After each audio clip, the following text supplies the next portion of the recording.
All right, welcome back to another live episode of the Relationship Series. My name is Gina Spataro, and this is my brother Sam Spataro, always talking about matters of the heart and mind. Before we begin, please don't forget to hit the like, subscribe, and notification bell. It really helps support our channel and possibly sharing it with someone who might also be interested in certain topics that we are covering. How's your week been, Sam? Really? Can you see me? Yeah. Oh, you can. Mm-hmm. Oh, okay. Well, 1 second. Week has been really good. Still sticking with my workout routine. Had a pretty wild day today. I went to 4 to 5 different clients today. One coming up in the future. So work is really good. Mm-hmm. Made some more positions in the crypto market this week, thanks to some info being passed my way. Mm-hmm. And I don't know, looking forward to some things. We're doing our water features, so I was meeting with the landscaper who's going to be doing it just to pick out specific rocks that I want and going over what's exactly going to be involved and what I have to get ready. So that's super cool. You've seen the picture of it, right? Yeah. Of what we want to do. So yeah, we actually I started another channel called Spataro Fam TV. We haven't posted, Okay. so it's like us with the kids doing stuff, and I'm actually going to post record it being constructed, so I'll share it on there. It'll Awesome. be pretty interesting. Yeah. How about you? What's going on with you? This week, it's been a great week so far. Just enjoying the weather, getting outside a lot more.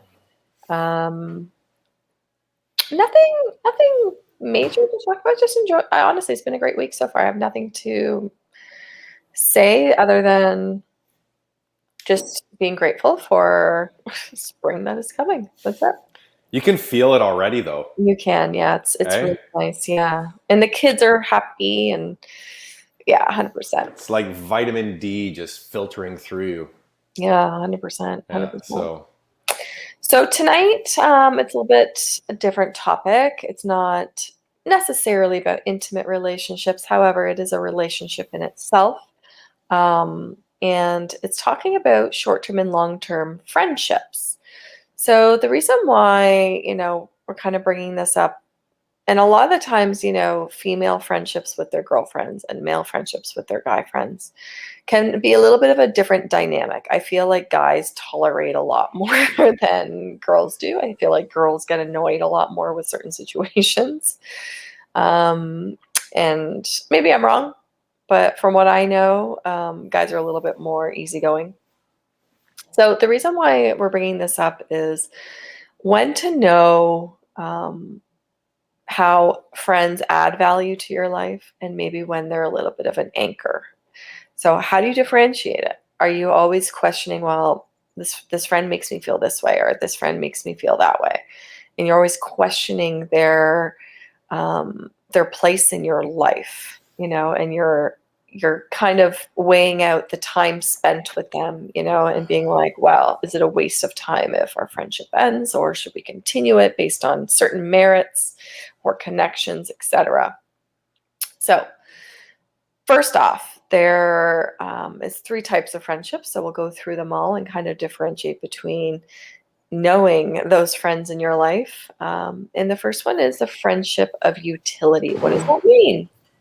Friendship of utility is it exists between you and someone who is useful to you in some way. So really and truly, you have to evaluate this part where it's like, okay,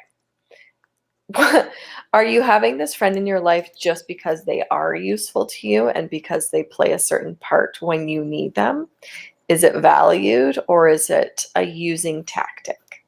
And, a lot of the times people are unaware of why they have people in their life. But this one here is very interesting. So, Sam, can you think of someone in your life, a friend that is very useful to you? okay, well, I mean, to think of the friends in my life today who are like utilities. Yep. Um, yeah, I have many. Yeah, so do I. Right, 100%, totally. Yeah. They add value in a certain way, Yep. right? Not, it's not bad to say that, and vice versa. they probably see you as a utility as well, Well, I mean, right? if we want to talk about relationships, intimate relationships being complementary, there's also friendships that are complementary, 100%. right? 100%. So that's the first one. The next one is friendships of pleasure, and they exist between you and those whose company you enjoy. Once again, I can say that I have friends in my circle. Okay, so here's the funny thing. So, do you have friends in your circle that you would consider a utility? So, they offer something useful to you. And then you have separate friends where they exist because you actually enjoy their company, right? And you can differentiate between the friends in your life where you're like, I actually don't enjoy these people company, but they're very useful to me. And vice versa. I really enjoy these friends company, but they're not very useful to me. Like they don't really have something that I can deem tangible or useful. And it's not selfish to say, I don't think. But it's just differentiating the different types of friends. Could you differentiate those friends in your circle? Well, yeah, I mean, I think in the context of friendships, Yeah, just you friendships. get into grade school and you have friends, a Mhm. multitude of different types of friends. You're not really distinguishing amongst a variety of things other than, are you interested in the same type of play, right? Mhm. And then you get into high school, and then maybe you still have those same friends, or maybe you're starting to realize, you know what, I'm going to pivot a little bit. Maybe I'm going to change the type of music I listen to, or the type of clothes that I'm going to wear, or maybe I'm going to be a jock, or maybe I'm going to hang out in the tech wing, whatever it is. Then you'll find that niche. Mhm. But then what I find as you leave school and now you're college, university, or maybe you're starting a family, there's a specific type of friend that you now have, Mhm. right? And it's no longer at the surface interests. It's Right. so much more. There's so much more substance. So for me, I don't really have friends, I guess, that are anchors or anything in that context. But I definitely have friends in the context of utility where they offer me different types of things in their presence. Some Mhm. with hobby interests, some with business interest or philosophies or you know similar purposes in life, Mhm. right? So that's how I distinguish between the utility or purpose of the relationship or the type of relationship that I have with that type of person. Yeah. What about And this? then also the value that it brings. Yeah. Sometimes I need, that friendship where it's just like, you know what, we're going to go fish and we're not going to really have some hard talks about anything that's going on in life about Mhm. business or where we're going, just to get away and relax and chill and shoot the shit about basic things. And Mhm. then sometimes if you need some more meat and, you really want to discuss some things that have been going on in your life with some changes you made or some new things that you've accomplished, then I have some people that I go to for that type of utility as well, Right. right? Yeah. Yeah. Yeah. And the last one is friendships of the good. And they're based on mutual respect and admiration. Um, yeah, I mean, I would say my very close friends, I definitely admire and have mutual respect for. Not that I don't have that with a lot of my other friends. Um, but you can definitely differentiate the friends in each category. So the friends of utility, the friends of pleasure, and the friends of good. And you can also see how your friends view, like in my head, I could be like, oh, these friends view me this way. They see me as a utility. These friends see me as a friend of pleasure. These friends see me, a friend of good. And no harm, no foul, right? Like I feel like everyone has their strengths and weaknesses, and people feed off of certain energy.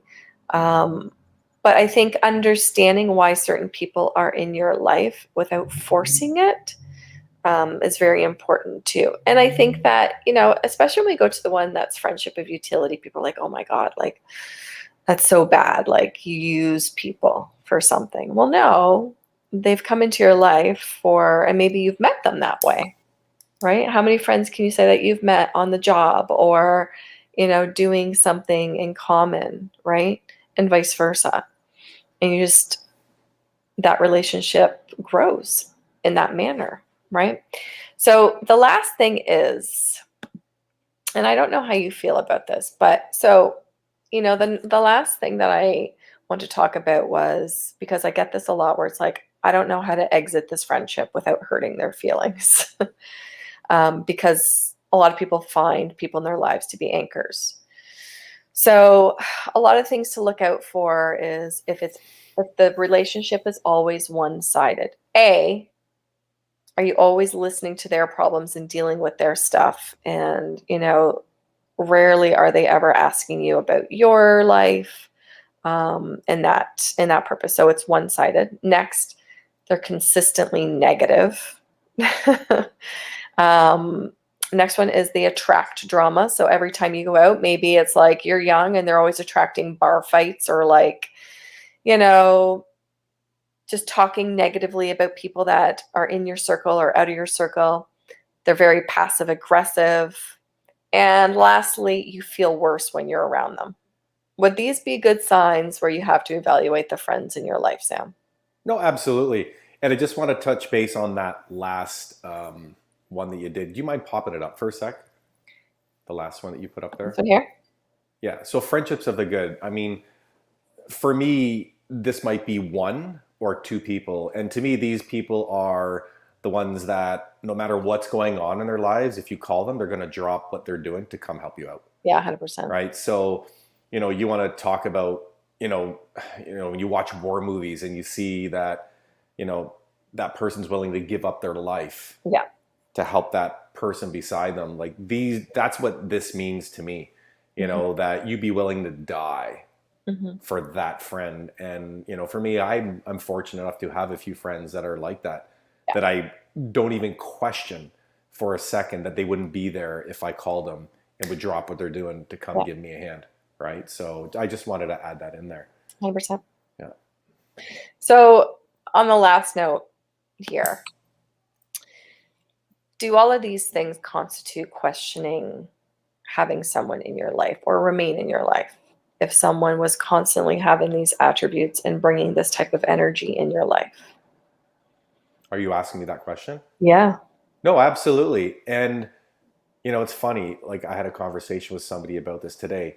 And I mean, what constitutes that if you want to talk about a relationship? It just doesn't have to be a friendship, Right. right? It could be your companion. It could be one of their siblings. It could be a mother, a father, a brother, a sister, a grandfather, a coworker, whatever that friendship is.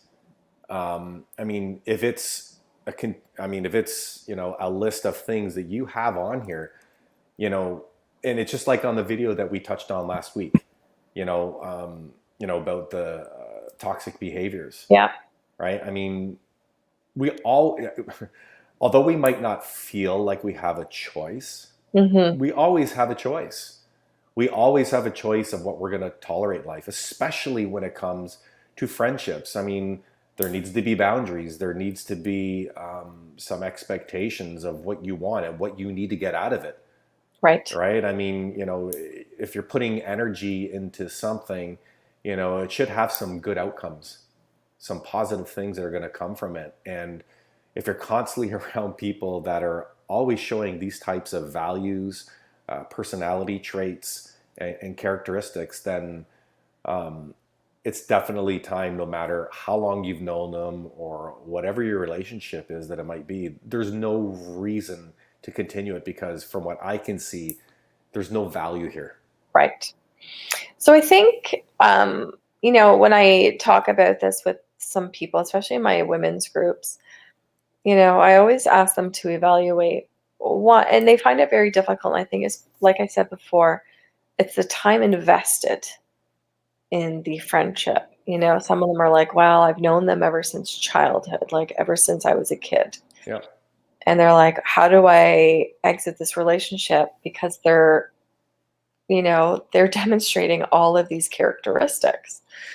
Well, the question really is too, well, how much more of my time am I willing to invest in these people, right? Am I granting them more space?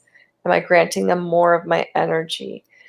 Could I be So, and another thing to think about too is if I invest my energy and my time and my mindset somewhere else, will I be attracting those people in my life, which will create new friendships and meaningful relationships? So there's a lot of things to consider. Are you comfortable with, giving your energy up to these people? Maybe you don't have to exit the relationship completely, but scale back on the time and conversations being had with certain people. And possibly another point could be is recognizing what you are expressing towards them, which is giving them fuel to continually be this person in front of you, right? Maybe there's something within you that needs to change. Maybe there's a response mechanism that needs to change. Um, but yeah, I think a lot of these things need to go hand in hand. Is this person useful to you anyway? Do you enjoy spending time with this person? Do you have mutual respect and admiration? Well, if maybe some of the boxes are yeses, then maybe consider, having an alternate friendship with this person. However, if none of those are checked off and you're checking more or all of the one-sided, negative, attract drama, passive aggressive, or you feel worse around them, that's when you really need to contemplate continuing a certain friendship. Any closing thoughts on this, Sam? Well, I mean, there's only two reasons why you would hold on to having a friendship like this. Right. And it's one, hurt, and the Yeah. other one being lost. One, you don't want to hurt somebody. Right. And on the second note, you also don't want to experience a sense of loss in some way. Mm-hmm. Right? That you talked about the amount of time you've had invested and all these sorts of things. And I can tell you, from an investment perspective, Yeah. I have had tons of hurt Yeah. and tons of loss. And there are things that I've held on to that I should have got rid of a long, long time ago that weren't giving any value, but you hold on in hope of it getting better or turning around. Some things just aren't worth holding on to. Right. And what happens is if you're willing to let these things go and think that you're actually going to be creating, a possible better quality relationship, and you're not going to experience any hurt or loss in any shape or form, then it's easy to make the decision because you'll see the good that will come from making these changes. Yeah. I mean, you can get rid of one and add someone else in. Mm-hmm. That in their presence, they make you feel better, like you can give more, that you walk away having more energy. Yeah. Right? So, but a lot of the times we hold on to it because we get stuck in those two very familiar things that we don't like to experience, which is hurt and loss. And so if you can learn to overcome that and see the possibilities from making these changes, because I mean, there's 8,000 million people on the planet. Yeah. You just need to get one or two more people that offer a lot of value, to themselves and to you in their presence. Yeah, 100%. So if there's anything else you want to say, Sam, but on that note, I think that for me, definitely understand that your time is very valuable. The way you spend it, the people that are interacting with you during that time, you can't get any of it back. And if you're feeling guilt on holding on to people in your life, you really need to evaluate their usefulness to you in your life as well, right? And what value they are adding to you individually and the close people around you. But do you have any closing comments before we go?